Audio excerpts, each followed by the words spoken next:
Everybody, and this is a Fox News alert. 5 people are dead, including these 2 policemen who were gunned down in an ambush in a restaurant in Las Vegas. The suspects also then gunned down an innocent bystander before taking their own lives in what investigators are calling an apparent murder-suicide pact.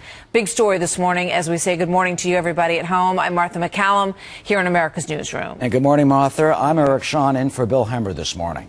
This tragedy all began with the cold-blooded murders of those 2 Metro police officers. The suspects shooting those officers as they ate lunch. Then they walked across the street, police say, to a Walmart where they opened fire, killing another person before killing themselves. They had a backpack and I saw their gun in their hand. And he just told me to tell the cops that it was a revolution and he had just killed 2 cops inside CC's. Senior correspondent Adam Housley now live in Los Angeles with the details. Adam, have we learned any more about a motive with this supposed revolution that they shouted? Yeah, Eric, we're starting to hear more of a motive. We're getting at least more details that are coming out. The police department in Las Vegas is expected to have a press conference this morning to talk more about the details. I can tell you this, a married couple in their 20s said to have been militant, according to neighbors. They were inside this CC's Pizza in Las Vegas. They're the ones that opened fire on the police officers. We're told the early reports are the first officer was refilling his soft drink at one of the soft drink refillers when the female walked up from behind, shot him in the head, killing him instantly. She then shot the other officer several times as he drew his pistol. We're told he returned fire, but wasn't. We don't know if she was hit or not. They don't believe that she was hit. He would later sadly die in surgery. All of a sudden, you just hear like some shots go off. I heard like 2, and then all of a sudden you just hear people screaming like, "Oh, run!" This and that somebody's shooting. What precipitated this event, we do not know.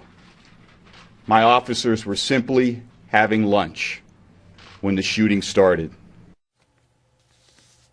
They would then go to a Walmart nearby. They would shoot an innocent woman just inside the door. We're told there may have been another person there who was an innocent bystander who had a gun and may have returned fire. Again, these details still not coming out officially yet, Eric.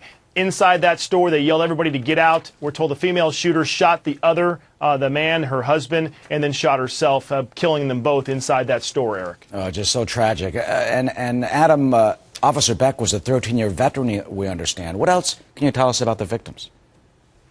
Yeah, this is what's incredibly sad. He was a 13-year veteran. He also had 3 children. The other officer also had a young child as well. We're learning more about them. You can see them there. 2 very well respected officers on the force. Beck was 41 years old. Soldo was 31. He was a senior patrol officer, as you mentioned. He taught officer skills training at the academy. He was hired back in 2001. Soldo had been an officer for Metro Police since 2006, had a wife and a baby. Both were uniformed patrol officers assigned to the Northeast Area Command, and again, completely ambushed for no apparent reason whatsoever at all. There's all sorts of reports coming in too, Eric. Everything from one of those "Don't Tread on Me" flags may have been laid over one of the officers. There's some reports that the gunmen may have taken their badges and weapons before they left that CC's Pizza. It's really just a very difficult situation, as you might imagine, in Vegas, and we expect to hear more in the next hour or 2 from Las Vegas Metro Police, Eric. All right, Adam, just so shocking. Thanks so much.